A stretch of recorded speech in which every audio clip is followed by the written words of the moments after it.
There's crowns in the house. We are surrounded by royalty tonight, ladies and gentlemen, here on the Paranormal Portal. If you notice in the YouTube chat, there's crowns. Number 1 in the door tonight was Karen Alberding. I don't know who was number 2 yet. Who was number 2? I see number 3 is Kat Doherty, but who got number 2? I really didn't see that. I don't know where number 2 is. Oh, there it is. John Stevenson got number 2. There we go. There we go. So the first 3 through the door get a crown. So guess you want to hurry and get in the door if you want a crown. That's all I'm saying. Have people coming in about 10 minutes before the show. Hello, friend. How you guys doing? Hello, Amanda's Crazy Life channel. John Stevenson, Karen Alberding, T-Bone is here. Love that shirt in your picture. That's a great shirt.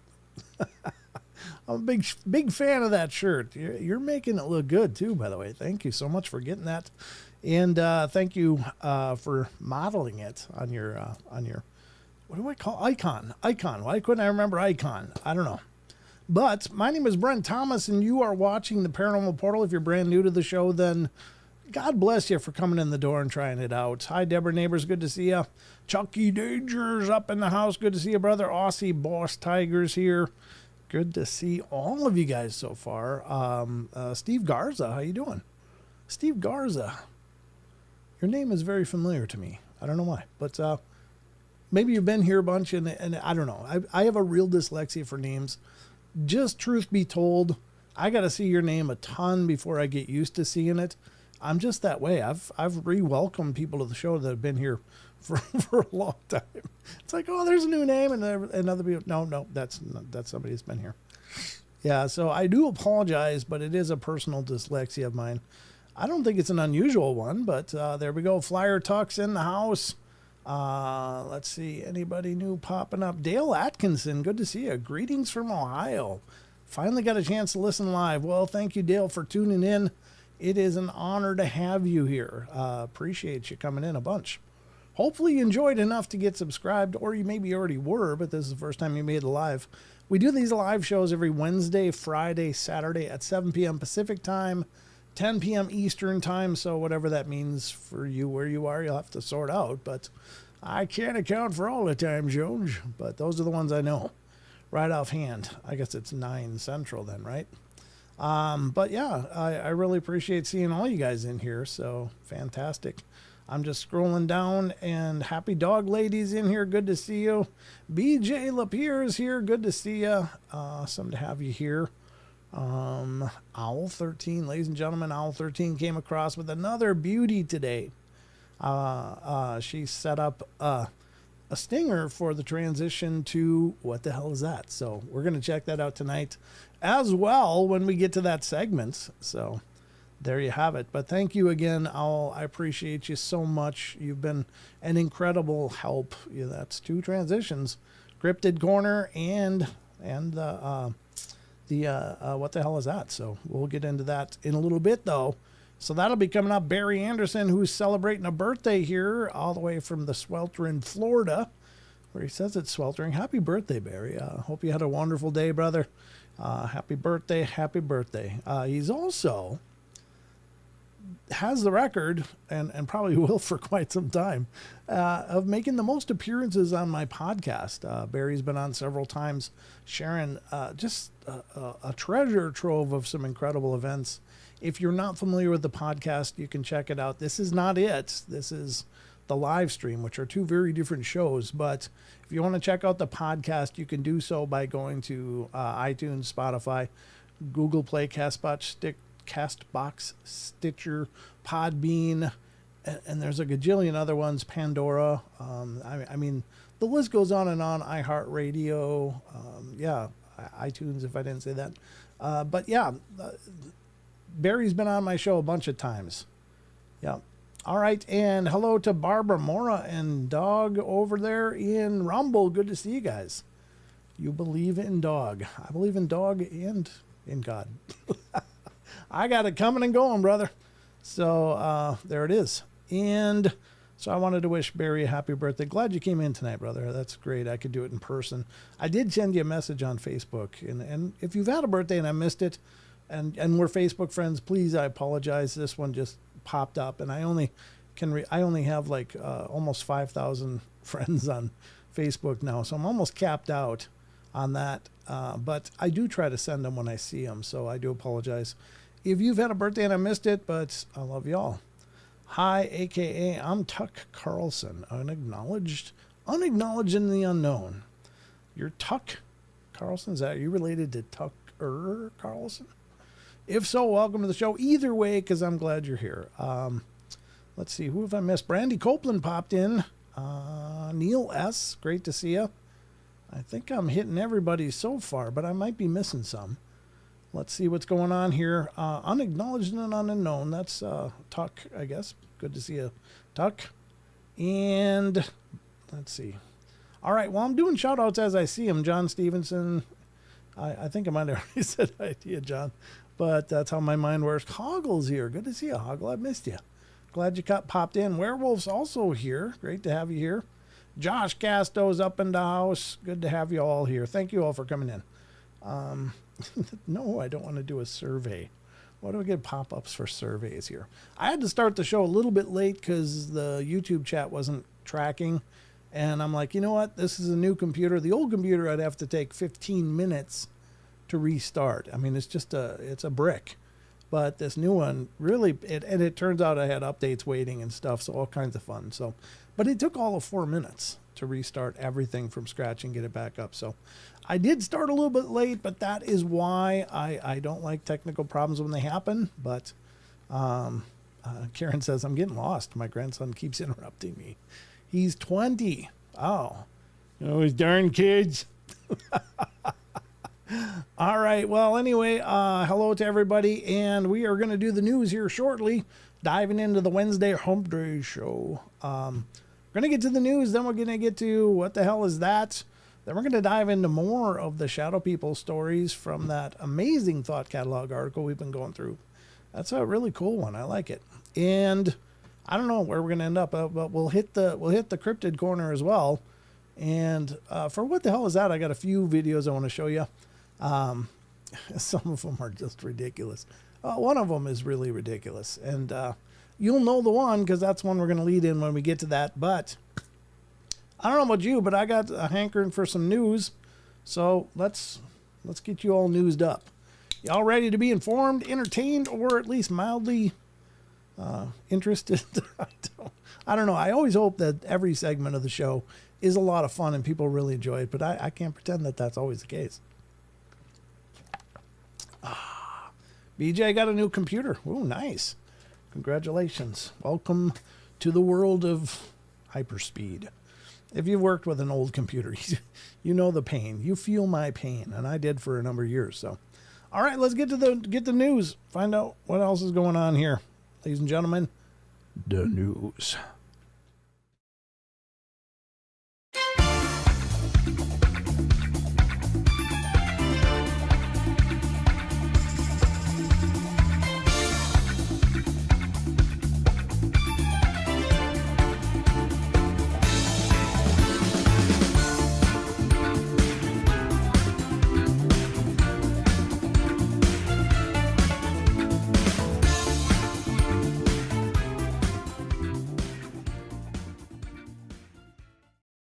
The only news John Stevenson trusts. God bless you, sir. I'm glad you picked this one. Karen Alberding's getting pictures of mosquito bites from her 20-year-old nephew. I think he'll live. You're probably going to pull through. All right, well, welcome to the news desk, ladies and gentlemen. This is where we explore news as it might relate to paranormal, might just be interesting, might be technically fascinating, or any number of criteria that I pick these news stories from. But at least I hope you guys enjoy it and have a good time with it. I love doing the news every night on these live streams. So by God, in keeping up with the tradition, this is the news. So we're going to get to this now. Throughout the course of the show, we do utilize visiting a lot of different sites. And this is my caveat on the beginning of every show, but I couldn't be more sincere. Please support these sites. Please visit them. Please give them your love. Please get involved in their communities. These sites are incredibly well done. They are exceptional. They are, incredible information on all of them. But they need your love. Your traffic equals revenue for these sites. That's what helps them keep the lights on. So please visit them. Please pop in. All of these sites have so much information on them. There's so much more. Even the ghosts agree. There was a spirit sitting right next to me, apparently. According to the ghost radar, which isn't on this screen, but it is here. Anyway, I suppose I could put it up. Where is it? No, it's not even visible. All right. I can't put it up. Not sure that sounded real good, but anyway, we're going with it. Let me make sure the chat is functioning here. So we are going to be utilizing a site that you all are familiar with if you've been around at least for any amount of time. God, it would help if I actually opened that tab up, wouldn't it? We're going to be visiting a site that I have to actually open up. And there it is.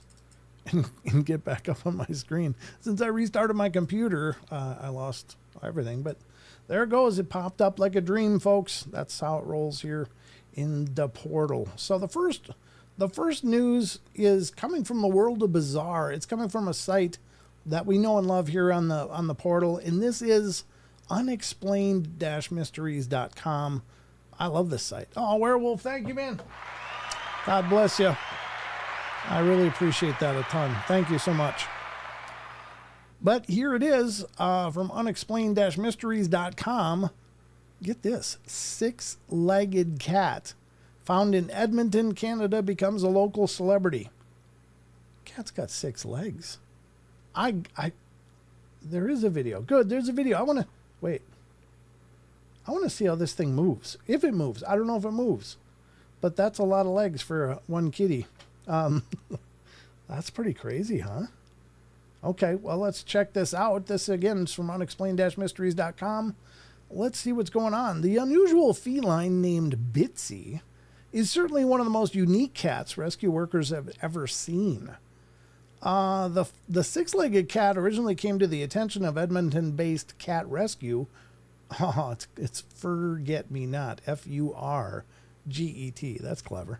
Forget Me Not, when a member of the public sent an email to report seeing the stray feline prowling the area.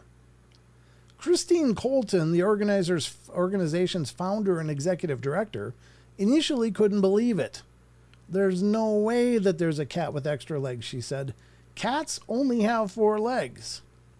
Then I got the pictures and went, oh my God, this cat has extra legs. After bringing the cat home, it soon became apparent that Bitsy, named after the itsy bitsy spider, must have absorbed one of her litter mates while still in the womb. Ooh, that's kind of creepy. Resulting in 2 extra legs and a second pelvis. I had a little bit of a cry when I first brought her in, said Colton, because it was just so overwhelming, thinking, where's this going to take us? Will we be able to help her? Will we be able to fix this? Fortunately, veterinarians at Windermere Veterinary Hospital were ultimately able to significantly improve the cat's quality of life by surgically removing 3 of her limbs. 3 of them. Within less than a day, Bitsy was up using the litter box, drinking the water all by herself. So we really couldn't have asked for a better outcome. And you can check out some pictures and footage from Bitsy's journey below. I don't know about you guys, but I got to see this. You ready to check out Bitsy? And looks like this is coming from CBC News, The National. And they got a bunch of subscribers. So I guess it's Canada Broadcasting Center, I guess. I don't know. Or channel, or I'm not sure what the last C stands for. But let's check out this video. What does this 6-legged cat move like? I must not be very graceful if they had to pull 3 of them. So let's check it out. Your extra leg. 1, 2, 3, 4, 5, 6. Go towards the. Okay, well, let's just watch it. I want to listen to a bunch of yammering. Don't give me all your yammering. Let me see what it was. I guess it's moving around there. What is it doing? Aw. That's wild, huh? Oh, she's saying something. Major distress in her backyard. She mentioned that this cat had extra legs growing out of its side. It was quite obvious to me once I got close to her that she had absorbed a twin in utero. I had never seen anything quite like this. It was so overwhelming for me. Watching her try to move and function, facing challenges no other cat should have to face. There you go. Facing no challenges other cats, any cat. Let's see what's going on here. I want to see what the... Oh, there's the three-legged version. So they should change its name to Tripod then, right? Sorry, that's brutally insensitive. But it sounds like the cat's doing much better. It's got 3 legs rather than 6 now. So what do? There it is. There it is, folks. There's a 6-legged cat. You don't see that every day. You're welcome. But you saw it here. And special thanks for the amazing reporting at Unexplained-Mysteries, because I never would have seen that as well. So very, very cool. That's the first article tonight on the news, but there's more. There's always more. And by God, hi, kitty, how does it work? It's a yard cat now. Ah, that's clever. It's a yard cat. 3 feet to a yard. That's clever. I'm not usually very quick on the uptake on those either, Aussie, so I hope you're proud of me. Tripod was also my nickname. Oh, Jesus. I don't know where you're going with that one, David, but I'm going to pretend I didn't hear that. All right. Well, there you go. I guess I was today years old when I ever saw a 6-legged cat, but here we are, and I'm better because of it. Hopefully you guys enjoyed it, but we got more. What's the next one, you might ask? Well, let's check it out, because this one's coming from Ghosts and Hauntings from unexplained-mysteries.com. And this is why I love this site. They have actual news, and then they have our kind of news. And it's all jumbled together. It's beautiful. It's a beautiful, fascinating journey every time you visit their page. So I think this was turned out to be fake or false, but I'm going to read you the article anyway, because I did hear about this, but then I heard that it was not the case. So well, maybe they'll have an update here in the article as we get to it. All right, here it is from Ghosts and Hauntings of Unexplained-Mysteries.com. Panic as a real-life haunted Annabelle doll reportedly goes missing. That's not what you want. There's been a lot of interesting stuff as Annabelle has been on tour lately. Apparently, she was kept or visited a plantation house, which after her departure managed to burn down. I don't know to what extent. Hopefully it wasn't a total loss, but there was a pretty significant house fire in there, which is not good. And then this news, which popped up, it's like, uh-oh, she's missing, along with apparently the priest that travels with her. But I guess it's not true, but let's see what this article says, because I don't know what version to believe. That's the thing with any information. What's the real information? Well, let's find out what they're saying here. The infamous doll has been kept for years at the museum once run by paranormal investigators Ed and Lorraine Warren. Anybody who's seen the various movies, the Conjuring franchise, will likely be familiar with Annabelle, the notorious doll that the Warrens acquired back in the 70s. The story goes that it was originally gifted to a student nurse who was later told by a medium that it was possessed by the spirit of a deceased girl named Annabelle. Before long, it was rumored that the doll had exhibited malicious behavior, ultimately leading to the Warrens taking possession of it and keeping it on display at their museum. But Annabelle's story didn't end there. Most recently, it was widely reported in the press that the doll, which had been traveling around as part of the Devils on the Run tour, hosted by the New England Society for Psychic Research, had seemingly gone missing from its display case after reaching New Orleans. The rumor was sparked by stories from 4 tour visitors who claimed that they hadn't seen the doll. Well, this news prompted considerable concern among fans who speculated that Annabelle was now on the loose and capable of inflicting all manner of paranormal harm upon unsuspecting victims. That's not usually how it works with haunted dolls, just for the record. Like they don't run around like Chucky just trying to make everybody's life hell.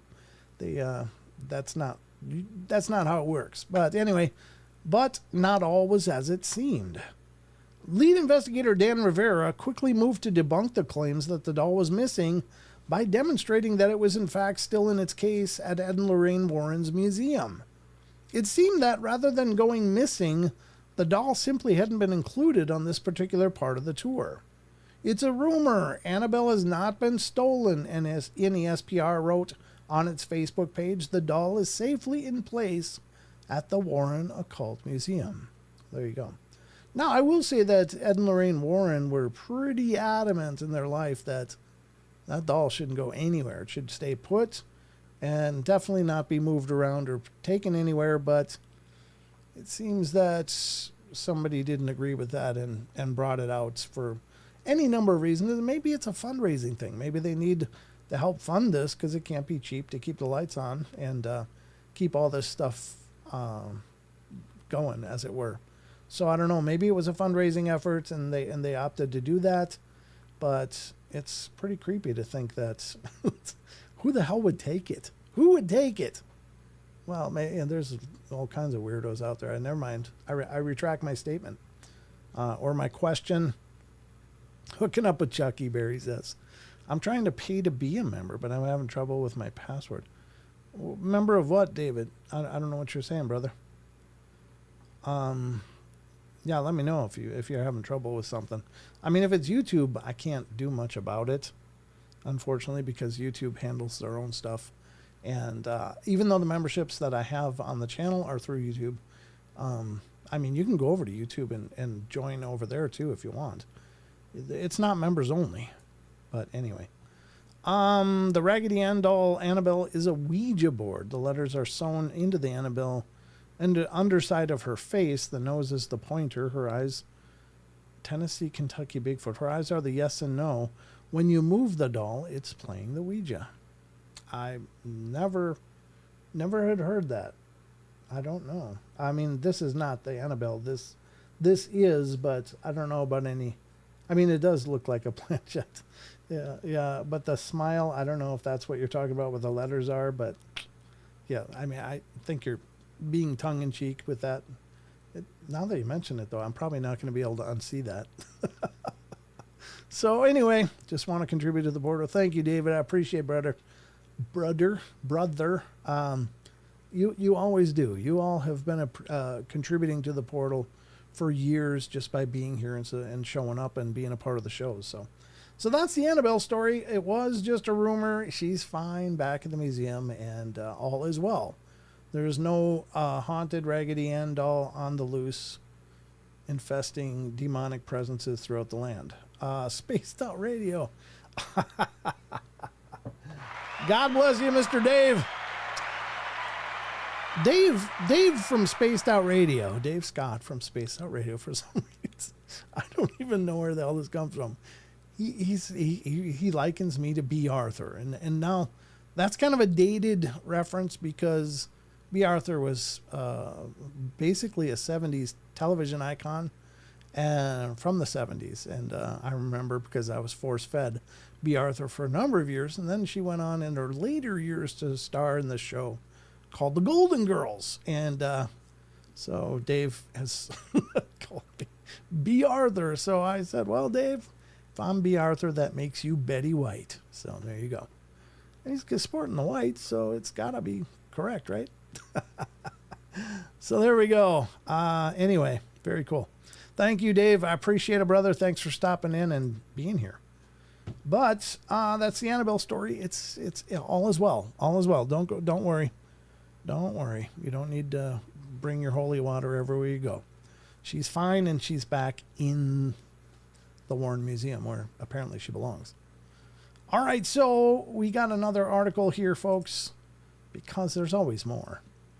This one's kind of weird. There is a video. Good. Okay, I want to see this because this is coming from Modern Mysteries Files of unexplained-mysteries.com. Check this one out. Make sense of this. I don't even know. I just saw the headline. I'm like, oh, we got to read that. Here we go. From unexplained-mysteries.com, Modern Mysteries Files viral dancing manhole covers clip sparks concern in New Orleans. I blame Annabelle. But anyway, let's see what's going on. Millions of people have viewed footage of levitating manhole covers in a New Orleans neighborhood. Seeing manhole covers rising up and jiggling about might seem like an amusing novelty, but for the residents of New Orleans, the phenomenon has been met with concern and trepidation. Rightfully so. Because what's down there? Well, it's either a bunch of crap or some gas leak or something. So not the kind of things you want to see popping manhole covers off. The reason for this is that the similar event occurred during Hurricane Katrina, when manhole covers were lifted into the air due to catastrophic flooding that caused immeasurable devastation, leaving more than 1,400 people dead and 300,000 homes destroyed. Yeah, that was a mess. Yeah, I suppose so. They start seeing those things bouncing. It's like, oh no, here we go again. Yeah, I didn't know about that. The new clip, which has been viewed over 7 million times, is accompanied by the text, "These old New Orleans spirits were making the manhole covers dance." In reality, the moving manhole covers don't necessarily mean that there's a major flood. In some cases, heavy rain on its own can cause hydraulic pressure to build up in the drainage system. Well, that's reassuring. Even so, some locals believe that the phenomena is a warning. In our culture, we believe nature gives us signs, resident Marie Johnson told Hypefresh. These videos remind me of stories my grandparents used to tell. You can check out the clip for yourself below. Don't mind if we do. Let's check out the clip for ourselves below. Oh no. I'm not going to do the music, but there you go. There's the dancing manhole covers. That is creepy though, isn't it? I mean, if you've ever lifted a real manhole cover, those things are like 40 pounds of steel. I mean, they're not these gentle, light, tinfoil things. They're robust, and a lot of times it takes a special bar to get them out of the hole, where you got to put the hook through the actual manhole, and then they drag it out. I got a coffee table that my dad made for me from an old manhole cover from Minnesota, and it's freaking heavy as hell. The steel is just intense, so it takes something huge to make those things dance like that. So yeah, I don't blame them, especially given the fact that, which I never knew before, but that they danced as the flooding came in from the hurricane. Yeah, I take that real seriously too. Not that superstition isn't always an issue in New Orleans anyway. There's quite a lot of spirituality down there. I love New Orleans. I've been there and it was a great time. I love that place.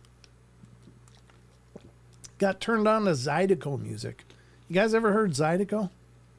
It's like a cross between polka and rave, and I don't know, polka and what? Polka and like rave music. I don't know. It's like if you cross polka and rave music, you'd get Zydeco, something like that. I don't know. It's a cool sound though. I had a lot of fun down there. And you learn about these drinks they have down there, hurricanes. The drink is actually called a hurricane, and I'm here to tell you those things are like rocket fuel. Tastes like Hawaiian punch, but it'll punch you right on your tail if you're not careful. T-Bone rolling. Gifting 5. Man, T-Bone, you always show up. All right, so T-Bone gifted 5 memberships. Who got them? Well, one went to Lulu Bell. The other went to Stephen Cardenas. Welcome to both of you. Sinfully Wicked got one. Congratulations. And Baby Mitchie got one, as well as Roland Malone. So congratulations to all 5 of you, and special thanks to T-Bone for making it happen. The Metal Ghost popped in. Good to see you, man. Never been, despite being in Texas. WrestleMania's there next year. Where? In New Orleans? Okay. Yeah, I love New Orleans. It's great. What is this? Yeah, you have a lot of crap in New Orleans. Sharon Sunshine just... it is. I got to tell you, the time that I was down there, I went just after Mardi Gras, and there was a fresh smell of rain and urine in the air. A lot of people pee on the streets in Mardi Gras, and it was right after Mardi Gras, and it was like, yeah, you can smell the urine everywhere. That wasn't my favorite part, but I love Jackson Square, and the French Quarter was really cool, and the old houses. I know that Monica Rollins of Our Paranormal World goes down there and does stuff pretty regularly. So, what's up, Brent? How are you from the hot and humid winter on the Gold Coast? Tough life. You guys know how to winter real well in the Gold Coast, don't you? That sounds beautiful. I'm doing good. Thank you for coming in, Alicia. It's great to see you. All right, Nola. Yeah, Nolans. Nola. Yeah, that's how they told us to pronounce it too when I was down there. We had this cab driver, and he was a great guy. He's an old black guy, but he was awesome. And he sat and told us stories. And it was right around, I guess when I was there, it was right around the time of the Interview with a Vampire craze, right after the movies and stuff. And man, that guy told some weird stories about Anne Rice, things that the locals say about her. And she sounds kind of creepy. I don't know. I'm just saying, this is what the cabbie had to say. But maybe that's part of her mystique. You never know. So anyway, there's dancing manhole covers in New Orleans. Didn't know that before today, I'll bet. Neither did I. So that is another gem that we get to take with us in our walk of life. So that's going to wrap it up for the news. So I guess without further delay, let's get back to the rest of the show.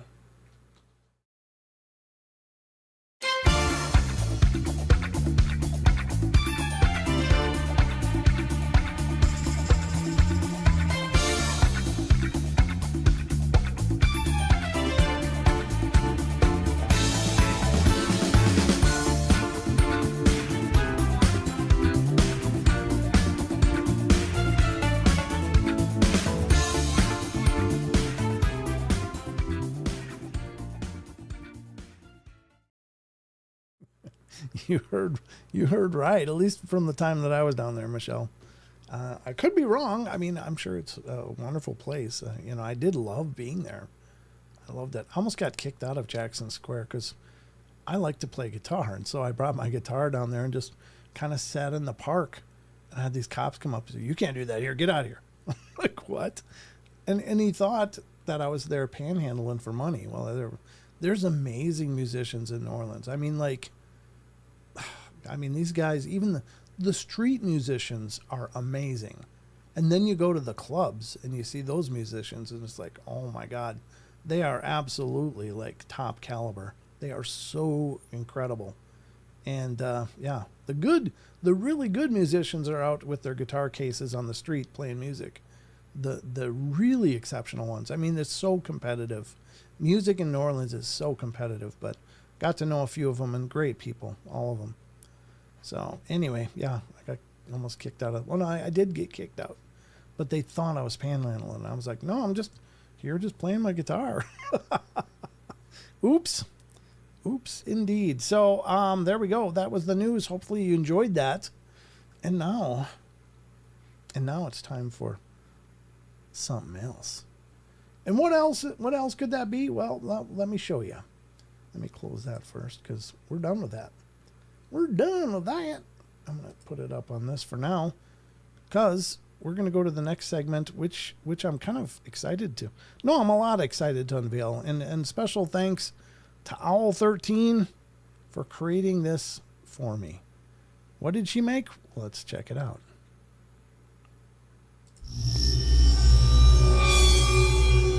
The hell is that? Isn't that the greatest? That's so cool. Thank you, Owl. That's beautiful. You did great. I really appreciate it. That is the new intro to What the Hell Is That segment. And we're going to get to that now, folks.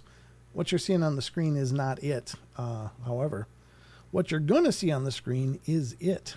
I just got to find which one it is.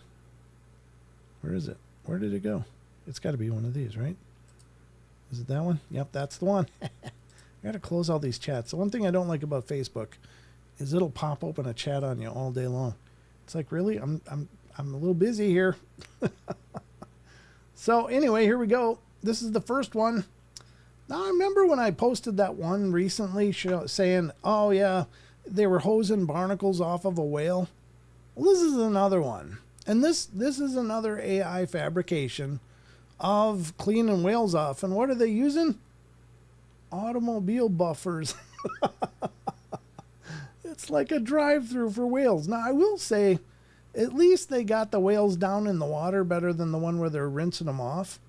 But you don't buff barnacles off of whales, and no whale is going to sit there while you hammer it with a rotating brush. I just don't, I think they'd be freaked out. It's like, not even at SeaWorld could you pull this off.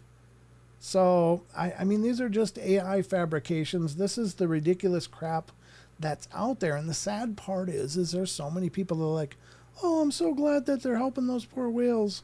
That's so nice. And God bless the people that are like all in on that. And it's just because they don't know better, but that's part of the reason I started this segment. It does. It looks like a scrubbing bubble. Yeah. There's one coming up. There's one coming up here that really cracks me up. This one, it's got 2 arms. Where's this part go? I mean, it just made some garbage. And these little tiny boats with these huge buffing arms, are you serious? That would tip over in a heartbeat. And look at that. What the hell's going on there? I think, honestly, they just created models from car washes or whatever. It's all I can think. Look at them spitting out of that one. It's just garbage, though. But I wanted to point that out to you guys first, because that's one of those things that really irritates the living hell out of me. And it's all fiction. This is fiction. What you're seeing here, everything you're seeing in this image is fictional. It never happened. But that's the power of AI rendering now, and it's getting better and better. Used to be you could tell AI in a hurry because AI couldn't do hands or feet to save its life. Like you'd see fingers doing all kinds of weird noodly things because the AI didn't know what to do with them or how to pose them or whatever. And now it's getting really tough. If not for the ridiculous nature of this video, it might be believable. Like, if they weren't buffing whales to start with, that would be a good starting spot. But they went right for the incredibly absurd, and this is the garbage. I'm just trying to put it out there. Now, most of you are probably going, well, yeah, duh. I mean, yeah, and granted. But, and I'm not casting aspersions or making judgment calls here, but it's just one of those things that I think we have to point out as a group here, because more and more of this stuff is coming out all the time. The other one that drives me nuts is when people take, like, you'll have like 30 different videos of some animal, like a squirrel, and they'll stitch them together with this fictional storyline of how this squirrel was saved and now it just can't live without it. And it's like 5 different squirrels, about 15 different people appear throughout this video, but it's the story of one squirrel and its incredible bond with the person that saved them. And it's like, God, it's just such clickbait crap. So I figure part of my job is just to bring it out to you guys. Next one's coming from Instagram. No, I don't need to try Gemini and Chrome, but thank you. This one is there's a couple videos. This is a channel. It's called Creepy on Cam, and it's kind of a neat channel. I don't necessarily think there's, maybe a ton of really real stuff, but there might be some, and I haven't looked through many of these. But we're going to look through 2 of their videos now, and this is one. The first one is this: do not follow us if you're easily scared. Well, true. I mean, some of this stuff can be really disturbing, but I don't think that's a problem for most of you. However, here's the video, and it seems ambiguous enough, but it's a night shot. But here's the problem, is these eyes. There's 2 eyes. Can I make that bigger? How do I make that bigger? Can I? Come on. Let me just see. Oh, here it is. Original audio. How do I make that bigger? Can't I? Maybe that's it. But it's the 2 ambiguous eye dots in the distance. Now, that could be any number of things. Obviously, people usually jump to the assumption that, is that a Bigfoot? Well, it could be a cow on the other side of those trees. We don't know. This in and of itself is never going to be evidence, but if it's presented in a body of evidential works, then perhaps this is a compelling thing. But this is a one standalone, there's some glowing eyes in the tree. Well, it could be an owl. So, yeah. Oh, what's that? Metal Ghost said, black cat in the park across from driveway stared me down last night. Yeah, that is kind of creepy. I love listening to the Paranormal Portal podcast. Thank you, Jason. So there's a ton of these videos out there. Maybe there's something, but most probably they're not. And that's where I'd like to always encourage you guys to start, is that if it's real ambiguous like this, don't start with it's something fantastic. All we know is they're out somewhere in the nighttime. There's bugs flying around, and there's two glowing dots in the distance that are obviously reflected light from the flashlight or the camera light, whatever we're looking at here. But that in and of itself is not indicative of something paranormal, supernatural, or Fortean. Now, I wanted to go to the next one, though. The next one was what I really wanted to do. Why am I on this one? This is the one I really wanted to do, though, with you guys tonight. This is pretty creepy. I don't know why they're so small. First of all, get the hell out of there. Look at the eyes. And this could be gimmicked. And hell, it could be AI. I mean, it really could be.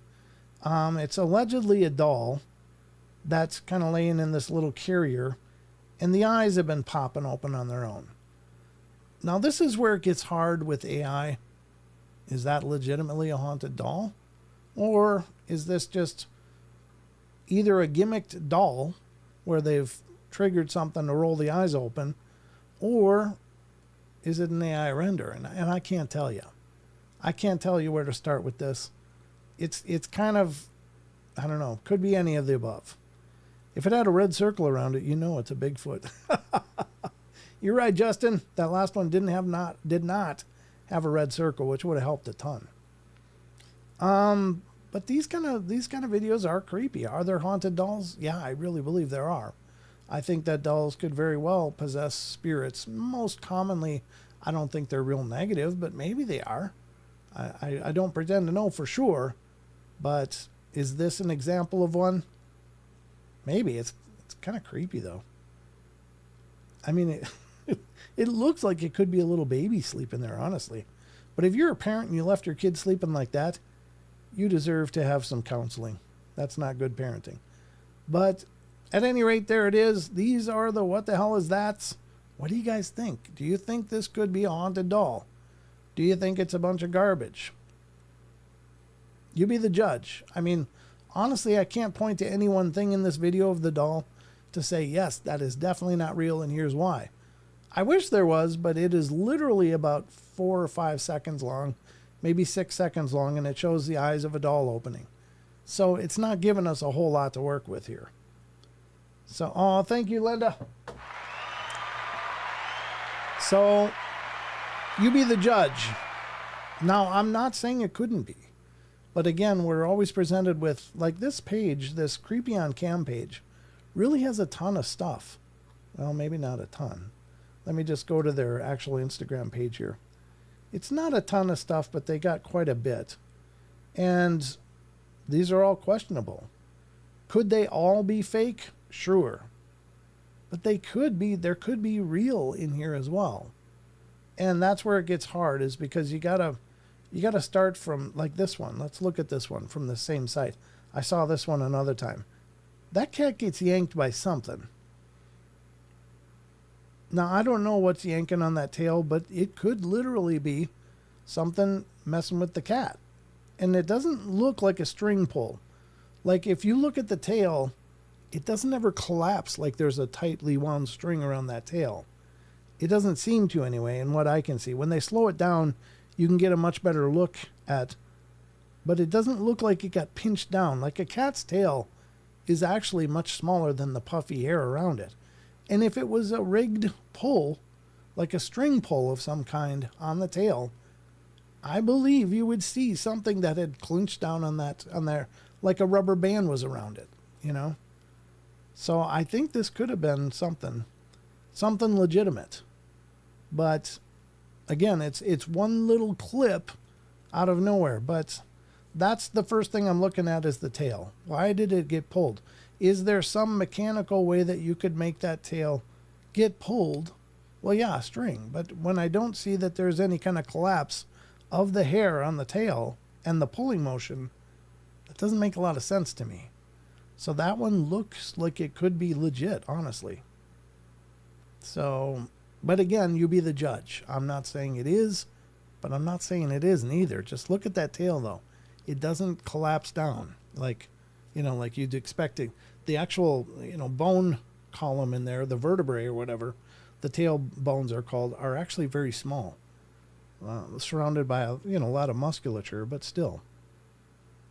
Yeah, poor kitty is right. So yeah, that's a freaky one, and that one does bother me because something is very much interacting with that cat. If it is indeed legitimate, that's definitely a holy water kind of situation, because something is crossing a whole lot of lines that are not okay. Because how long does it go between targeting a pet or targeting a human being? It's probably a pretty short bridge there. So just, for whatever it's worth, if it is real, and it isn't just a tug, it's a full-on pull. Yeah, exactly, BJ. That's exactly it. And that cat doesn't look any too pleased with it. I mean, I don't know, cat's about, maybe 10 pounds roughly. Depending on the cat, maybe 8 to 10 pounds, but, it wouldn't be something that you could just put a little sewing needle string on and yank it with. So the hackles, even the way it flips around, like something's got me.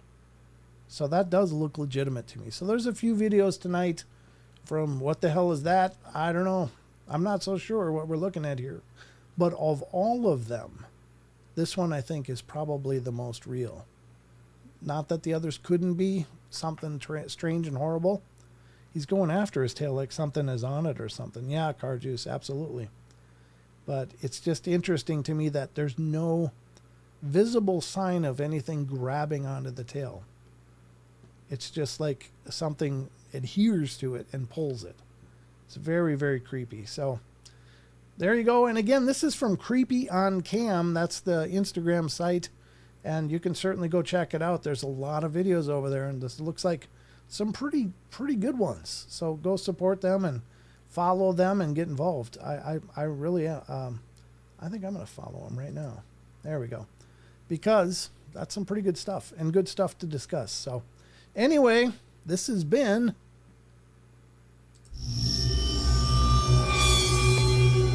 The hell is that? What the hell is that? I don't even know. But maybe none of us do. Oh, Lindy said that's your favorite segment. Very cool. I'm glad. Sewing thread would not hold up to that pull like that. Yeah, I don't agree. It would. I don't think it would either. Fishing line maybe, but then you'd see the collapsing of the hair as the tension was being pulled on it. But there's nothing in that video that suggests something grabbed on to that tail and pulled that cat. So the cat was not pulled by tail as the body goes sideways. Well, no, the tail leads, Sparky.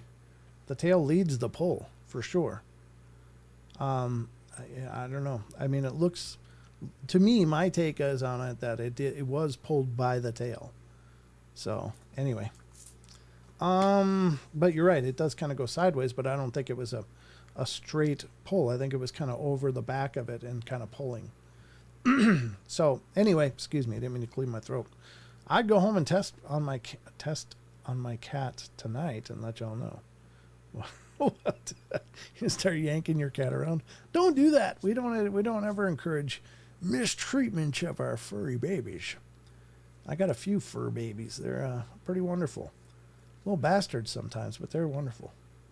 All right, well, I guess it's going to be time to get to the Shadow People stories from Thought Catalog. And I don't have any clever stinger for this, so this is just us talking about other oddness. But we'll get to the Cryptid Corner in a little bit here. I'd be pissed if something messed with me, cats, or dogs like that. I'd be yelling at whatever it is, getting holy water and the whole thing. Major potty mouth is something. Messes with my babies. Yeah, me too, of course. Yeah, I agree. He says, Felicia's a sweet tuxedo long hair. Sounds beautiful, brother. Sounds like a beautiful cat. Sorry, just saying the front shoulders did not follow the tail. They as butt and tail moved. The front shoulders also moved in the same direction. But you could be wrong. And I could be wrong too. I've only watched it a few times with you guys. I'd seen that one before and I was like, ooh. But I never really broke it down like we looked at it tonight. But in watching all those replays, it does look like the tail is leading the pull. It might have come across the body at first and kind of yanked, back at a diagonal direction, and that's where everything moved at once. But cats are incredibly, I mean, if you have cats, and many of you do, they have some of the quickest reflexes in the animal kingdom. I mean, they are insane. They are insane with their reflexes. So I'm sure the whole thing tensed up as soon as that tension came and probably made the body more rigid. But anyway, just crazy stuff. My ghost liked our cat. Well, that's good. The sound of snapping plastic fills the air. All right. I like this. Said I just spent 34 hours in the veterinarian ER with Sabat. He bloated, and $8,000 later we're in the recovery cone of shame now. Oh no. Well, I'm sorry to hear that. I like Ike. Hope everything's okay though. I know I had to put a bunch of money into Anubis too for he had a plugged urinary tract, and he was just about he had 1 foot out of this world, and had to bring him to a vet ER here, and it was pretty spendy, but you do it because you love him, And so I always figure it's just money. Like money is just money, but those little, the beautiful things you love, you got to protect them. You got to take care of them. So yeah. My fella fills the bathroom sink. Your fella's kind of big. All right, well, let's get to this. We are going back to the Shadow People stories from thoughtcatalog.com. We're on number 17, but I want to bring you up to the top here to give credit where credit is due. Again, this is Thought Catalog. This is 26 gripping, bone-chilling encounters with shadow people that you won't be able to forget. And by God, I hope not. This is written by Eric Redding, and Eric is an exceptional author over on Thought Catalog. This specific article was last updated 3 years ago, so from 2022. It's been a while, but it's still fantastic content and some great stories, so thank you, Eric. And let's continue on here. We're on number 17. They aren't hypnopompic hallucinations. I actually had to sound that out before the show. I was like, they aren't what? I pulled this up to get it ready for the show tonight. And I'm like, what the hell is that word? So I had to sit and practice it. But I think it's hypnopompic, which is, I have no idea what that means, but let's find out. Let me cough first. There we are. Something that's interested me in relation to the Shadow People visuals is the consistency of them. So many revolving around the same basic themes and quite a small set of apparitions. You see the same things come up over and over again. Hat man, shadow beings, old hags, robed figures, etc. Also the noise, and often a reference to a corner of a room being a point of emanation. It's obviously a very intelligent person. I've never personally experienced shadow people, but I've had vivid hypnopompic hallucinations, and as far as I can tell, the two aren't connected. I still don't know what that means. My hypnopompic hallucinations have always been wildly varied, some scary and some not. But never the same thing twice. Whereas with shadow people, these reoccurring themes seem very common. It's interesting. I'm sorry, but I got to look up hypnopompic now because I have no idea what this means. Hypnopompic. Yeah, it came right up. Hypnopompic hallucinations are dreamlike sensory experiences that occur as a person is transitioning from sleep to wakefulness. Oh, okay. All right, so it's when you're coming out of sleep. Maybe that's what they equate sleep paralysis to, as a hypnopompic reaction. Maybe. I don't know. I'm not going to read anymore, though. That's so dry, I need another drink. But now we know what hypnopompic means. I feel better, more well-rounded as a result. So there you go. Number 18, it behaved like it had been caught. I was walking through my neighborhood to the store in the afternoon. I lived there my whole life, and nothing unusual ever happened. The houses I was passing at one point or another over the years had a dog that would be sitting outside, so when I passed them on this day, I heard leaves crunching and assumed it was the dog, so when I looked over, there was a 3D mass of a human-shaped shadow crouching by the mailbox like he was running away when I saw it. It didn't scare me. I just remember thinking, hey, I just saw a ghost.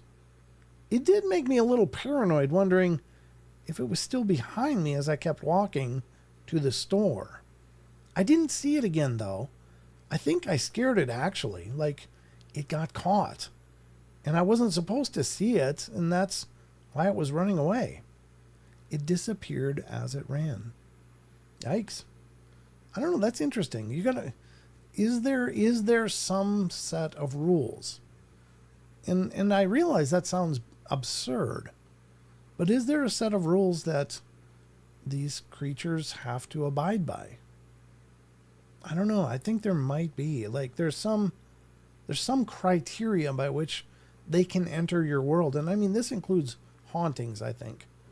That by some necessary measure, they need permission, whether express or implied.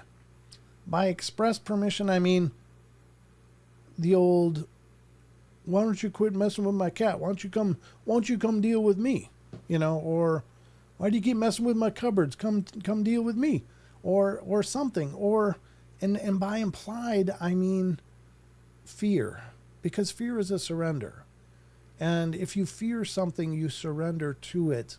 And I think that may be translated to admitting or acknowledging something has power over you, and therefore it does. Like I think a lot of the basis for a lot of this weirdness in the paranormal is us. Like we have to allow this stuff to happen. And I think a lot of times they use fear because fear is a powerful motivator to cause people to feel weak and to feel vulnerable and to acknowledge being vulnerable. And I think that in turn empowers these things to act more aggressively towards us. So that's why I think it's really important, if you're ever dealing with spiritual activity of any kind, you can't surrender to fear. You can't allow yourself to give in to fear. Being startled is natural. Like that's a natural reaction to things going on, and everybody gets startled. But just don't allow yourself to be afraid. And that's way easier said than done. I'm not saying that, it's an easy thing. Like, I'm just not going to be afraid. Well, of course, you're probably going to feel fear. But I really think that we are much more empowered in these situations dealing with these odd things than we believe we are. I think that we are incredibly in charge. We just don't know it. And so they're not telling us either. Like they don't want us to know it, probably. So keep that in mind for whatever that's worth. Annie Manula says, if you take it in stride, not much will bother you. Yeah, exactly. I've lived in several houses that have had some profound activity. And I always just found it incredibly interesting. And that's probably a character flaw on my part, honestly. Like, maybe I should have been afraid some of those times, but I was just like, oh, wow, that's fascinating. And I'm not saying I couldn't be caused to be afraid. Like if I heard some horrible noise from a basement somewhere, I wouldn't be like, hey, let's go check that out. I'd be like, oh, God, that's horrible. I don't know if I want to deal with this. So anyway, but yeah, I think we are. I think we are much more in control of these situations than we think. And I think they need our permission. And that there again, it's either expressed like, oh, why don't you come on out and show me something? Why don't you move this? What's your name? Even investigating can be a permission. Like sitting in your house that has activity and starting to try to get EVPs, put on the recorder and asking questions. That is a permission. You're asking them to interact. And so be careful with that. Or challenging them is another permission, because now you're acknowledging you want them to do something. And the implied, again, is fear. So for some reason, they seem to need our permission. And I think that's much more powerful than we believe. So anyway, all right, let's go to the next one. Number 19, seeing them is unforgettable. How many were there? 26? Okay. Seeing them is unforgettable. On Thursday, the 20th of August, 2015, I woke up to see a shadowy figure standing on my bed. That's a horrible way to wake up. Oh my God. It looked about the same size and shape as a person, but it had no sharp edges to its form. Others have described sightings as looking like they were being made of dark smoke. And that's exactly what this looked like. I looked straight at it, and it immediately moved away, quickly, and was gone. The whole thing lasted for just a few seconds, but I know what I saw. 2. It said a few, but you said 2. Was it only 2? Are you there? Ghostbox says 2.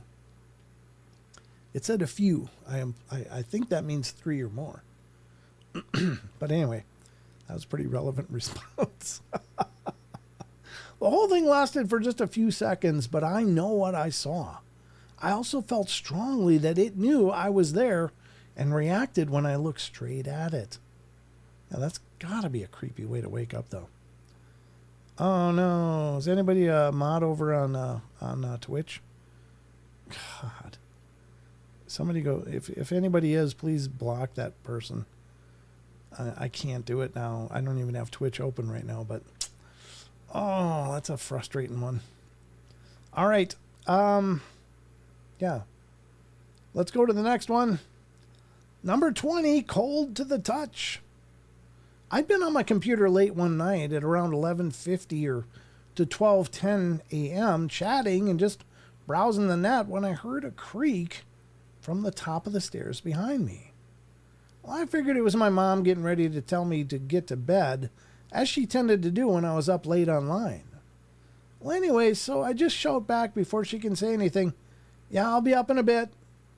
Well, I turned off the computer, got up, and went up the stairs. My stairs didn't go straight upstairs, but instead they have a landing and then turn and then go upstairs. So when I got up to the landing, I looked upstairs. It was semi-dark, and I could see this shape, a figure of someone standing up at the top of the stairs, and then it walked off without a sound out of my sight towards where the bathroom in my parents' bedroom was. Well, at the time, I just shrugged it off as my mom, waiting to see if I was really going to get off the computer. So I got upstairs and walked past my parents' bedroom on the way to the bathroom. I found it somewhat odd that my mom was already looking rather comfortable and looked like she was sleeping already. But I just shrugged it off and kept walking. I opened the door to the bathroom. It was partially open, and there, standing not 2 feet away from me, was this black figure. Blacker than black, and just a presence that chilled me to the bone. I put my hand out to see what was there, and to my surprise, my hand passed through it. My hand went bitter cold, and every hair on the back of my neck rose. At this point, I was ready to freak. I quickly rose my left arm to hit the lights, and as soon as my arm was on its way up to the figure leaped at me, and I heard this voice say, "Come here," when the lights came on, even though it was in mid-leap and right in my face. It vanished. Gone without a trace. The next night I walked up to the bathroom expecting to see it again, but I was then pleasantly surprised to find out it wasn't there. Just the pitch black bathroom, with a slight light coming in from the windows. So I turned on the lights, and when I turned on the lights, I realized where that light was coming from was not where the window was. I can't explain where that light was coming from. Lastly, on the third night, I just woke up in the middle of the night. I was lying on my side and figured I would just get up and use the bathroom. So I opened my eyes, And crouched there next to the bed was this black shape once again, crouched, just staring at me. Out of instinct, my fist flew out, but I hit it.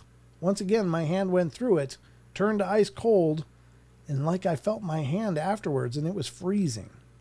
And it actually ran out into the hallway with this sort of whispering kind of laugh. Really eerie. I don't know how to explain it. So I chased it out into the hallway, but it was gone. The entire time I'd kept all these stories to myself, and I thought it might have been just my imagination or some crap, but, well, the next day I overheard my mom asking my dad if he had ever seen anything weird. And then she told a story about how there was this pitch black shadowy figure staring at her through their bathroom window, and how she had to turn the water off in the bathroom for the past 2 mornings. The feeling of terror and realization I felt then, I will never forget that. I had never told them anything prior to that, and apparently they had both had strange experiences within the same 3-day period. My dad had somehow something crawl onto him while he was in bed. Thing is, we'd never told each other until that last day. Excuse me. And those are weird situations too. Those, I don't know, just a few days and then nothing. Like nothing for an entire time span. And then 3 days of something, and then boom, nothing again. And those are weird. I don't know what makes those happen. Could be some strange biorhythm or energetic fluctuation that's only temporary between our two realms, or any other esoteric explanation you want to throw at it, but it's very weird. So, I don't know. Number 21, they are a different from ghosts. So this person's saying they're not ghosts. Now, I will say this. I think that there are several things that we experience as ghost-like, but are not ghosts in the traditional sense. Like, they're not people. They never were. I think shadow people could very well be one of them. But I also think that ghosts can choose to be a shadowy form themselves. Like, just because you see a shadowy silhouette of a human being doesn't mean you're seeing a shadow person. It just means that for whatever reason, that being, that intelligence, whether it was human or not, is just choosing to display itself that way. I don't know. I don't know how you tell the difference, to be honest. I don't know, but I firmly believe that we are confronted by a lot of things that we experience as ghostly beings, but those aren't the ghosts that we would think would be there. I think those formerly living people ghosts are out there. Don't get me wrong, but I think there's a whole catalog of other things out there that we experience in the same fashion, just because they're not quite on the same vibrational frequency that we are, if that even makes sense. And I realize that's kind of a hooey answer, but I think all matter has a frequency, and I think there's plenty of states of matter that exist in a frequency beyond our perception. And so there are these other states of matter, which might be another, multiverse reality of us or our experience. And they might be able to, wedge over once in a while. They might be able to do it at will. I don't know. But anyway, I'm kind of spiderwebbing off of this. But I think it's important to note that ghosts aren't just necessarily ghosts. They could be a lot of different things. But we experience them in the same fashion as what we experience ghosts. So, for whatever that means. I might just be talking in circles here. I don't know if that even makes sense. But I think it does. I really do. I really believe that that is very accurate. Thank you, Maggie.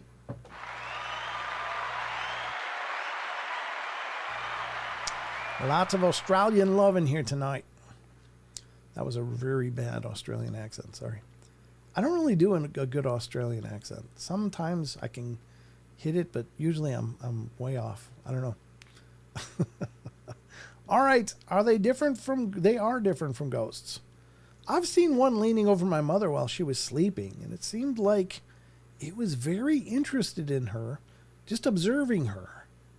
When it saw me in the doorway, it reacted extremely fast. It sprinted towards me and passed through me at great speed.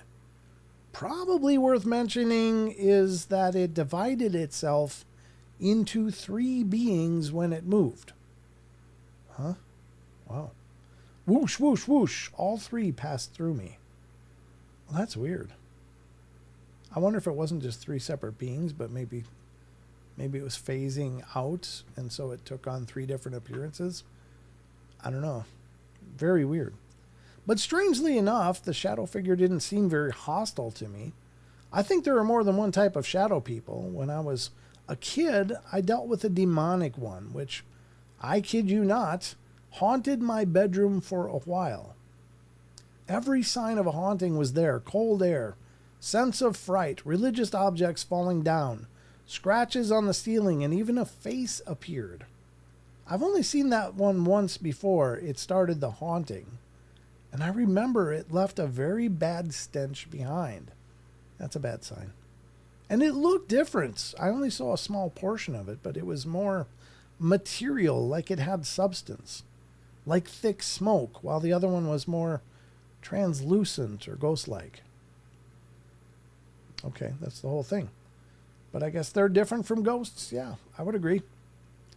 Number 22, childhood friends.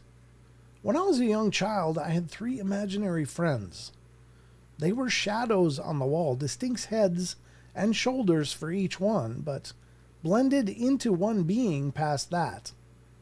I remember many times I'd be lying on my mom's bed and jabbering away at them about Lord only knows what, while my mom did the dishes or made dinner in the kitchen. I'd see them out of the corner of my eye quite a few times over the years, and after I stopped seeing the imaginary friends, which occurred when I was in first grade, the last time I know I saw a shadow person for real, and not even out of the corner of my eye, but full on right in front of my face, was a few years ago. My boyfriend and I were staying at his parents' house. It was nighttime, and they were gone. At his parents, okay, so the parents were gone. Boyfriend was upstairs, and I was on the patio smoking a cigarette. And they have a hot tub, and the steps for it were right in front of the glass doors leading into the kitchen. Sounds like an awesome arrangement. I was sitting on those stairs, and the kitchen light was on. It was a very bright light, and I saw an incredibly tall figure walk from my left to the right into the kitchen.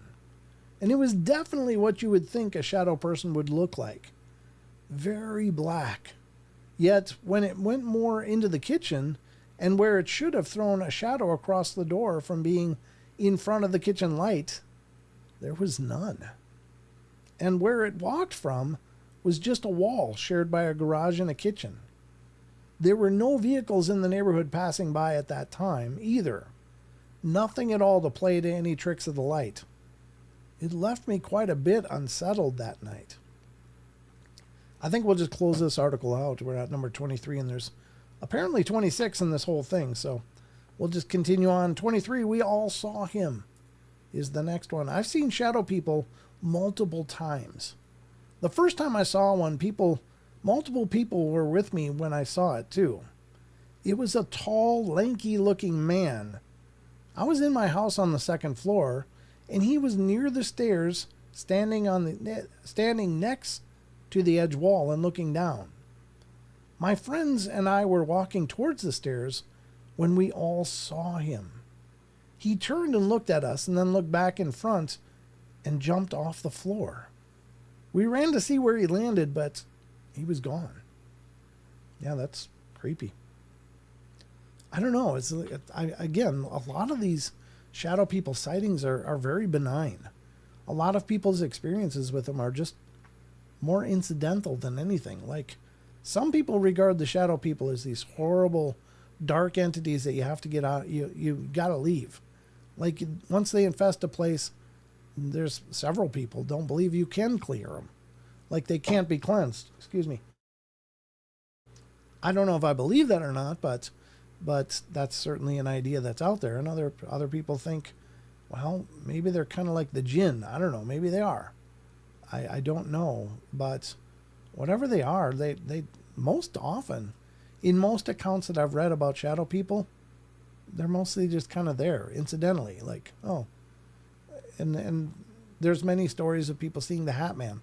Same thing. Maybe got a dark, shadowy figure, the black hat, that matches the figure, and then red glowing eyes a lot of times. But honestly, people have asked them to leave, and they leave, and may come again, but may not. I don't know. It doesn't seem real nefarious in a lot of cases, but interesting. Number 23, we all saw him. That's one I just read. Number 24, there were dozens of them. Ooh, that sounds more infestationally. When I was younger, I had some teeth pulled and spent the next couple of days stuck in bed. Yeah, that's miserable. Oof. I fell asleep in the middle of the day, and I remember slowly waking up to indistinct whispering. Like some people were talking to each other in the next room, but I couldn't make out what they were saying. When I opened my eyes, there were dozens of these tall, thin, shadowy figures in the room. Definitely humanoid, but I couldn't see any detail. They were just dark, like your eye couldn't quite focus on them if you looked right at them. They moved around the room a bit, generally paying me no mind. I was confused and curious, but not really scared. Like I knew they couldn't really do anything to me or didn't want to. Yeah, and I think that's great. I mean, again, don't react with fear, right? So just take it as an interesting thing to see, much like you might, go sightseeing and see something new. It's like, wow, that's fascinating. But until they want to hurt you, I don't know, maybe be cautious, but don't be afraid. Number 25, even the dog could see it. That doesn't surprise me. Dogs and cats are about the first living things to experience these things in our homes. I saw a shadow person twice within a few months of each other. The first one, I was having a terrible day. I was scared because of some mundane things going on that were out of my control, and I'd been crying. Out of the corner of my eye, I saw a humanoid black figure walk by on all fours. Its arms were longer than a normal human, and when I whipped my head around to look at it, it was my roommate's wolf dog. I had no idea what to make of that one. Was it a wolf dog, or was it a humanoid black figure walk by on all fours? When I whipped my head around to look at it, it was my roommate's wolf dog. I don't know what that means. Did they see a shadow figure on all fours? Or did they just see a shadowy figure and look and it was the wolf dog? I'm not sure what I'm reading there. The second one, I had moved into a new place, but I was still majorly freaked out by various things that had happened in the other place. Laying in bed one night trying to fall asleep, something made me raise my head up and look towards the end of my bed. Gotta trust those intuitions. There was a full black shadow standing at the foot of my bed. Oddly enough, even though I was very freaked out by the spirit world at that point, my reaction was just, okay, whatever, I'm going to sleep. Thinking about it the next day, I found that very strange. Here's an edit. My dog also saw the second one. She sleeps in a basket a couple feet past the foot of my bed. The shadow person was between the bed and her. When I lifted my head up, she was looking at it but not growling or scared in any way that I could see. Fascinating. So this one is the last one. I never had a name for them until now. There you go. Let's see what this one says. So I never knew it was really a thing until recently, that there was a name for them. I've never, and hope that I never have an experience with the Hat Man, but shadow people I've had one encounter with. I was probably 14 or 15, babysitting for one of my parents' friends. Me and the kids were curled up on the couch watching television. It's hard to explain because of how their living room was set up.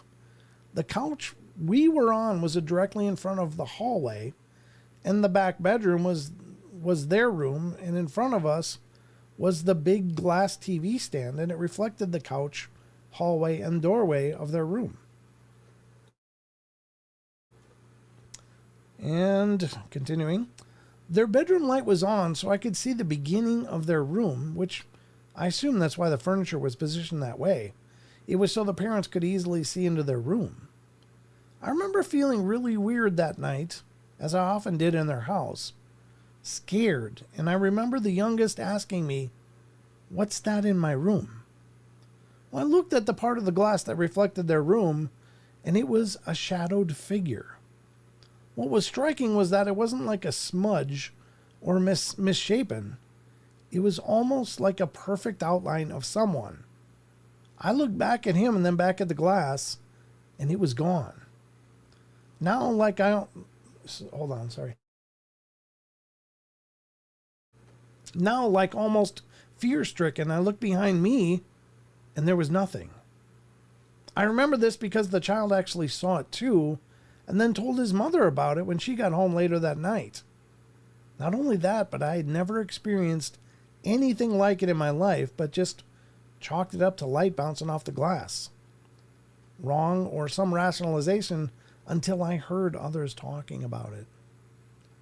There you go. That was a good article. I like those stories. Again, a lot of it is a leap of faith. Like, we have to trust to some degree, or at least believe that those stories are real. And are they? Well, hell, any of them could be lies. All of them could be. But they are presented as real, and that's what we go with here on the show. Like, you know, we grab what we can and we discuss it. But I think the big takeaway is that most of the stories seem consistent with dozens and hundreds of other stories I've covered. So I don't think maybe there was a couple that seemed like fabrication, but for the most part, they just seem like sincere, like, what the hell is this? I saw this. What do you think? You know, kind of stuff. So I don't know. Interesting stuff, though, all the same. Sorry, I'm froggy. You should see the pollen out here. My car today. I went out to my car because I went and picked up the minion from school, and my car was coated in yellow powder. I mean, these conifer trees, when they go full spring, it's like pollen snow. Excuse me. Thermopolis, Wyoming is an old native grounds. Just always feel like I'm being watched. Not in a bad way, just watched. Yeah, it doesn't surprise me, Linda. I think a lot of native grounds are sacred, you know, and should be reviewed as such, or regarded as such anyway. Excuse me. I wish I could quit being froggy and get my voice completely back. It does good for a long time, but then it gets all raspy again. Hope you don't mind. It's just the way it rolls. But we are going to go to the next version or part of our show. And this is, I think, a part of the show you are all pretty familiar with and enjoy. Hopefully you enjoy it. Not that one, but this one.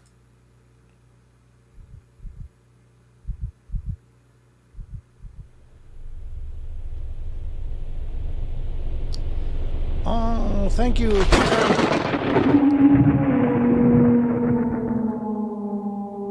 I missed that. Now I got to see what that was. Sorry. I'm sorry I missed that. Let's see what it was. I got to scroll up here. Maybe. I don't see it. Oh, there it is. Sharon Sunshine. Oh, thank you. Right after Maggie. Okay. Sorry. I'm sorry I missed that. Thank you so much. Thank you to all of you who are able to do that, and I really appreciate it. Again, it's never expected, but it's awesome. Brent, every time you move, do you pray through the house or do anything to kind of clear the house in a way of any old energy? I do basic saging, and of course I say prayers and that sort of stuff, but probably I should, and I would recommend most people do that, or at least cleanse a house before you live in it, because I do firmly believe that we are energetic beings, and we imprint on everything around us. We are emanating energy from us, and it affects houses, buildings, vehicles, etc. Anything we come in contact with repeatedly will retain some of that energy.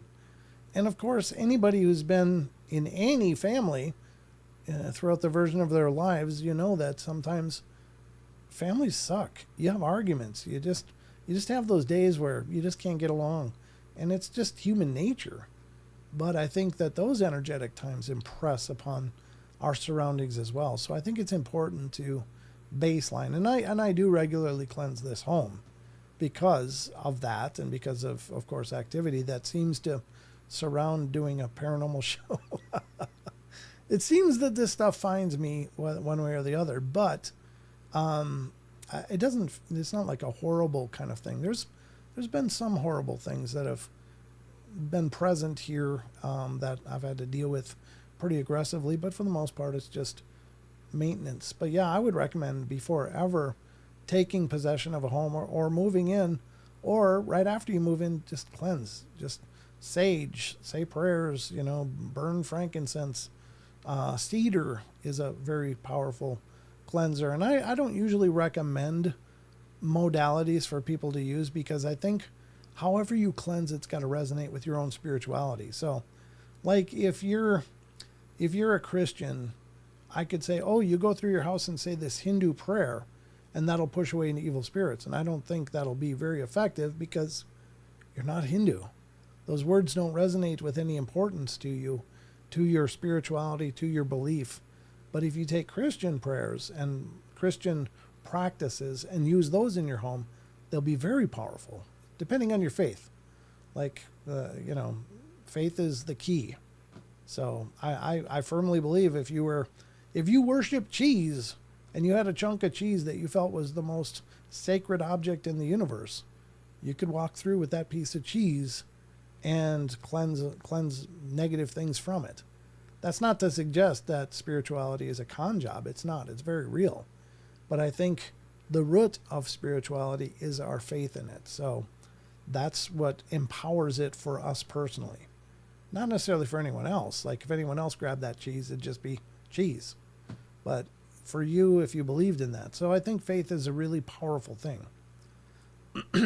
But you can't push away evil spirits when AI runs the YouTube algorithm, Brent. Well, I don't think that AI is good, bad, or otherwise, but I'm sure it'll get misused a whole bunch, and is being misused a whole bunch. But I think it's like a hammer. You don't hate a hammer, but you can either build a house with it or you can pound somebody's forehead in. It's not the hammer's fault. It's how it's being utilized. So it is kind of scary that that's a hammer that can learn on its own, though. I'll say that. So I agree. We wouldn't believe it if we were Christian enough to actually have power with that energy. Yeah. So anyway, that's just my basic recommendation. But yeah, Jared, I heard you just moved, so yeah, you might be good to get some hands on some sage or whatever resonates with you, and go through and do some cleansing. At least baseline the energies. Like sage is not really the kind of material to use to kick out evil spirits, but it is good for baselining energy, to kind of reset the energy of a space. And that's why I think sage is so powerful. So anyway, heard of lavender? AI in Israel given domain over humans to murder others based on AI acknowledgments. I don't know about that. That's unknown to me. You could be very well telling me an absolute truth, but I don't know anything about that. But people will always find ways or excuses to be horrible to other people. But anyway, sage did nothing in my haunted house. Yeah, it's not really for that. It's just for the energy. Like, it's good to baseline, and it can help settle down a haunting just because the energy will be knocked back down. But if you got something really aggressive, you got to use more aggressive means and more potent mediums, not people mediums, but more potent materials for that kind of cleansing. So, all right. Local Squatch says, I found the testimonial of that gentleman who interacted with the Sasquatch as a child 10 times more compelling seeing him tell it face to face on the Confessionals podcast. So it was more compelling, Local Squatch, hearing him talk about it than it was reading his testimonial, or vice versa? Was it more valid to you reading it than hearing him talk? Time who out? Something. What's going on? What am I missing?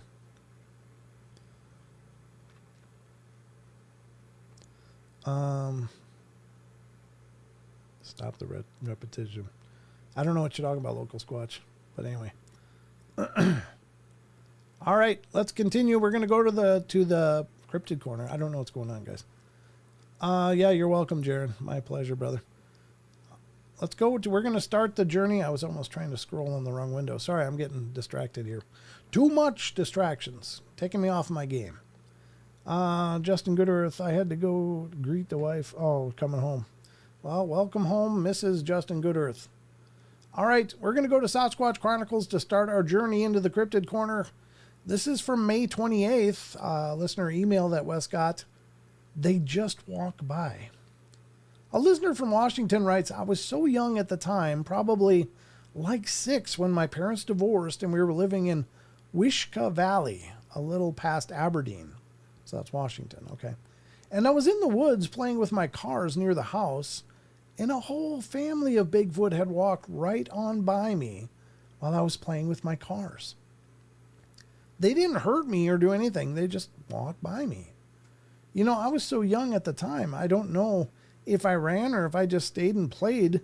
I do remember feeling really scared about those woods after. I always felt like something is watching you. The woods in that area kind of looked like a mushroom picking area. It was that dark and thick.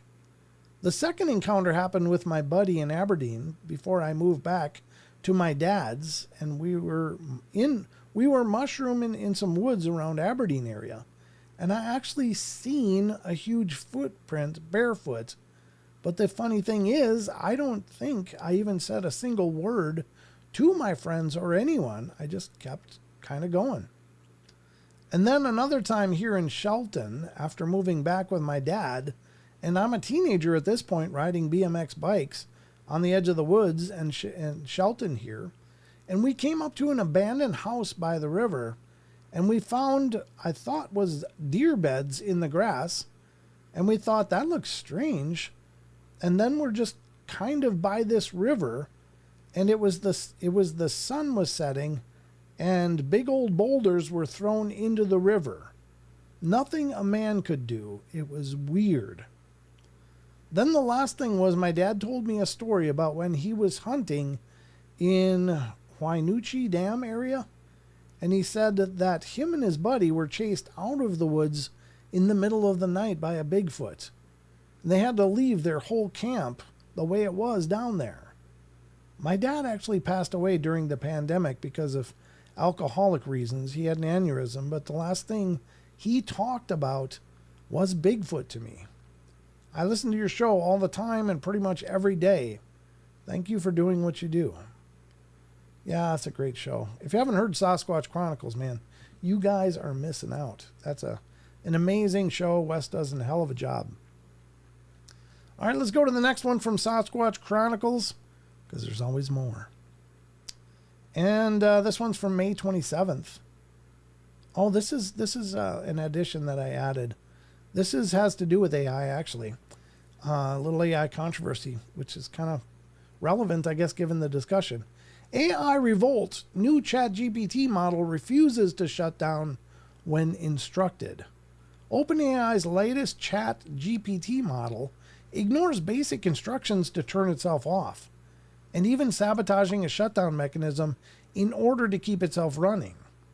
Artificial intelligence researchers have warned AI safety firm Palisade Research discovered the potentially dangerous tendency for self-preservation in a series of experiments on OpenAI's new O3 model.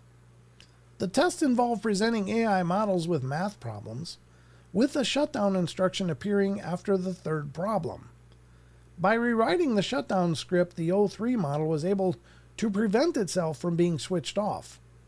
Palisade Research said that this behavior will become significantly more concerning if adopted by AI systems capable of operating without human oversight. OpenAI launched O3 last month, describing it as the company's smartest and most capable model to date. The firm also said that its integration into ChatGPT marked a significant step towards a more agentic? What the hell does that mean? Agentic AI that can carry out tasks independently of humans.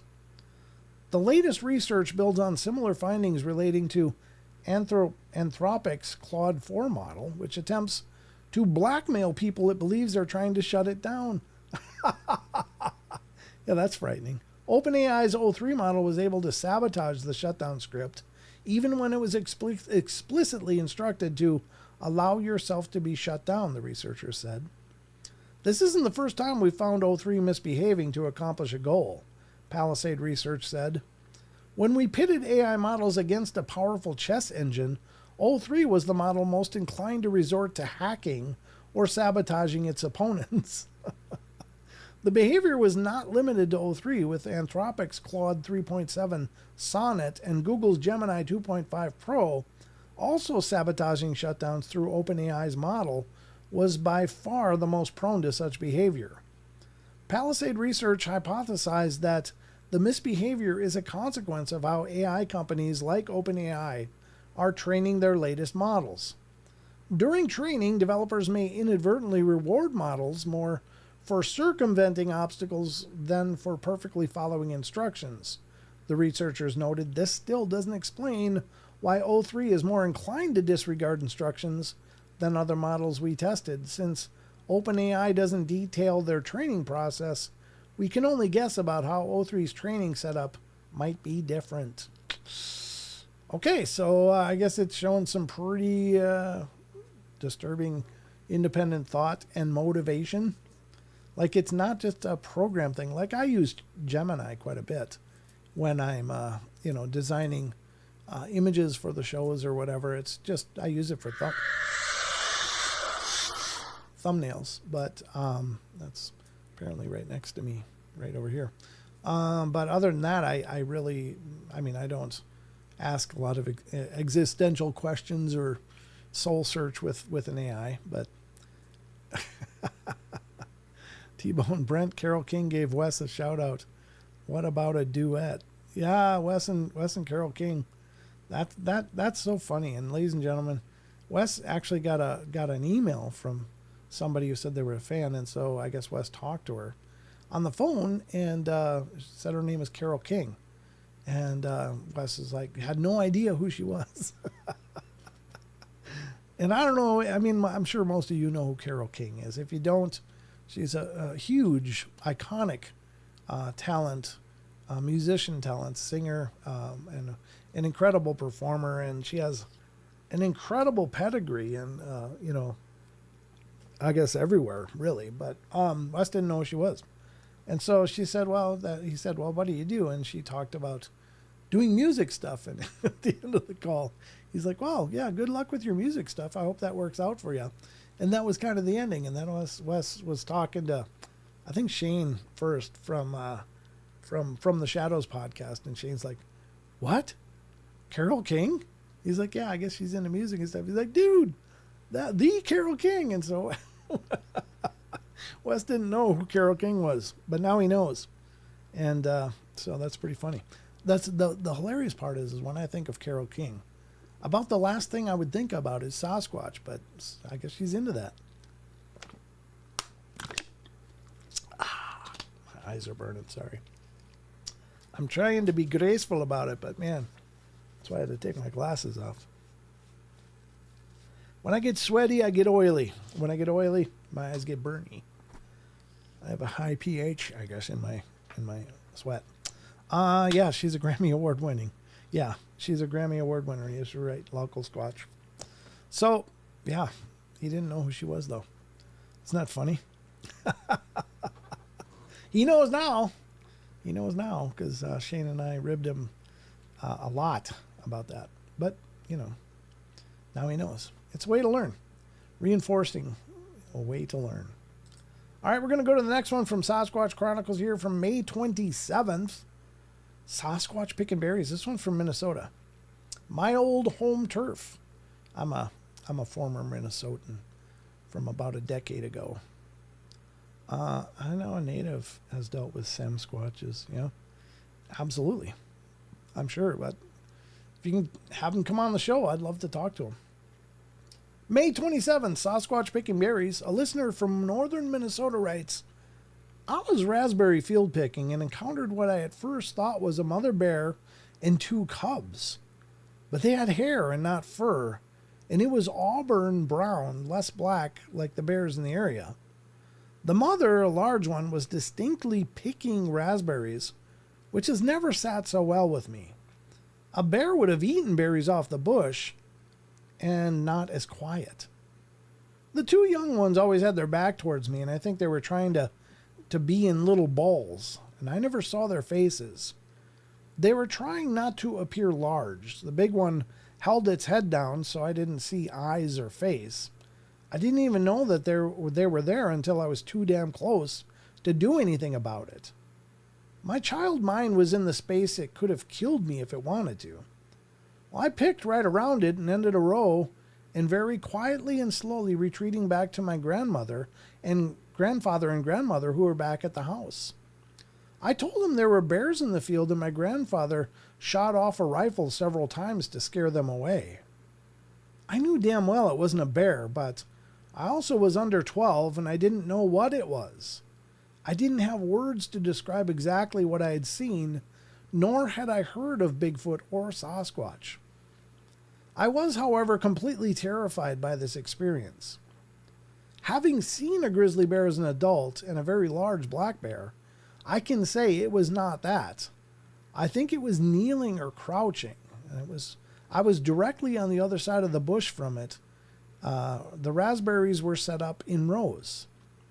This is also a large field surrounded by forest on 3 sides. Lots of deer lived in the area, and my family hunted, and I grew up spending all my summers with them, helping them pick. It happened very early in the morning. I was the first one out there, and the dew was still wet on the leaves, and it was still cool. The sun was starting to just come up, but it was still filtering through the trees. We didn't start picking this early, but I wanted to get a jump on it because the summers were so hot and humid. I used to think that was equivalent to 24 pints, 2 flat carriers before it would get too hot to mess with. Everyone in the area knew my grandma. She was very popular.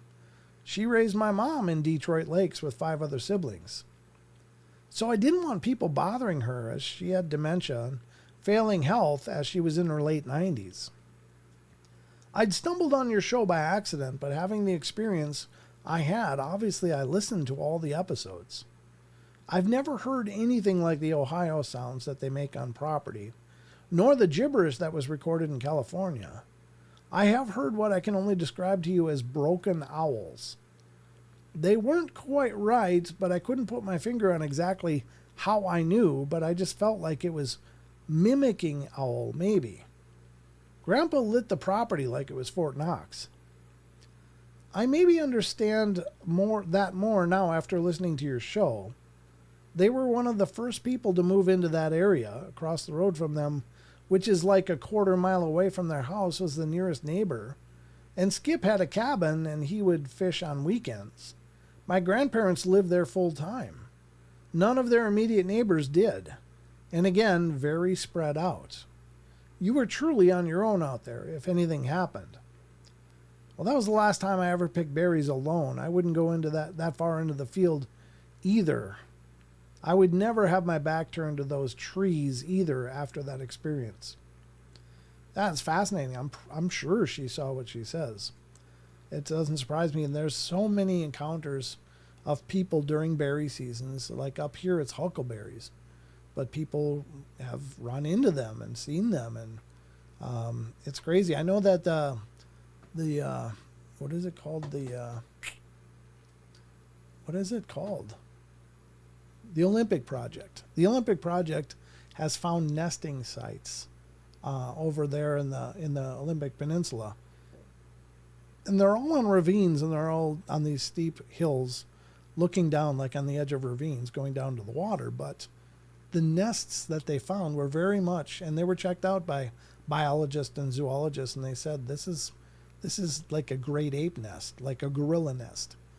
But they were made from huckleberries, huckleberry branches and stems and such. So it's fascinating to me. But again, huckleberries, it turns out, are a very medicinal plant as well. Not the berries themselves, but I guess the leaves are. The berries are good for, I'm sure, antioxidants and any other number of vitamins and minerals and such. But yeah.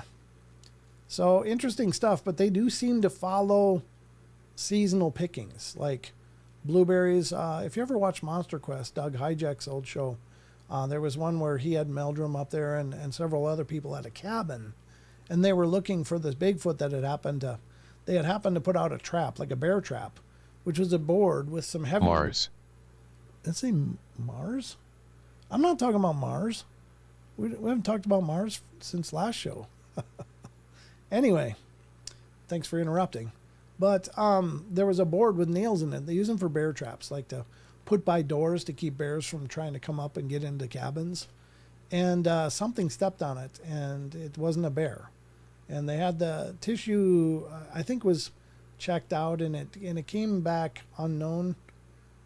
I think that was one of those unknown samples. But at any rate, they went up there around the same time the next year, and the bears weren't there. But what had happened was it was an unseasonable weather in that summer. And what had happened was the berries were ripening in different times than they normally did due to this weird weather. And what they did find while they were up there is apparently some reports were coming in of people encountering Sasquatch around where the berries were coming in. So I'm sure these things are all dialed into when they need to move to different places to harvest different stuff, whether it's animals, whether it's plants, roots, any number of things. I think they are acutely aware of when things come in season and when to move to certain areas to get it. I think they have a circuit and they work it all year round. So I don't know, just some thoughts. But at any rate, I think it's a cool story. But we did manage to go through a whole show. And I hope you guys had a good time here with me. I had a good time with you, but I always have a good time.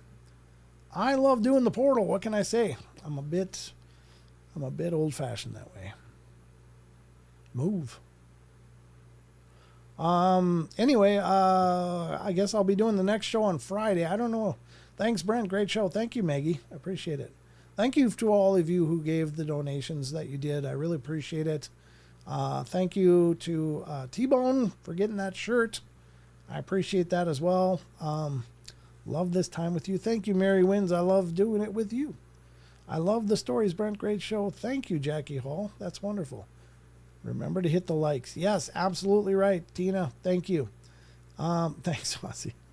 You guys are so sweet. Is it any wonder I hate shutting off these streams? You guys make me feel so valuable. Keep going. Keep going. But that is going to do it for me tonight. My voice is about to collapse, and I hope you guys had a good night. I hope you had a good time. I'll be back Friday night. Sheldon should be here unless he's got another headache, but hopefully he'll be with us, and then I'll be live on Saturday as well. We'll also be on, I was unable to go on Bigfoot Michigan's Rob's show tomorrow. I have an interview scheduled at the same time for the podcast, so I won't be on there, but I will be on Friday night. I'll be hanging out with the Blondes and Booze on their show, so I would love for you guys to support that. If not, go check out Lon Strickler when he's streaming live. They're on at about the same time, but both shows are incredible and excellent. I'll be over with the Blondes and Booze with Krista and Brandy. So if you're not busy Friday night, a little bit earlier, head over there. Then we'll go live here, and Sheldon should join us, and then Saturday night. So other than that, that's about all I got for you tonight. Thank you, Maggie, for posting the links. Please, everybody, stay in touch. Remember, we love you all. Be good, be kind, be nice. Take care of each other. Help each other out. Find the magic in every day, and remember to laugh as much as you can. Until next time, you guys have a great night. See ya. I was going for the wrong button.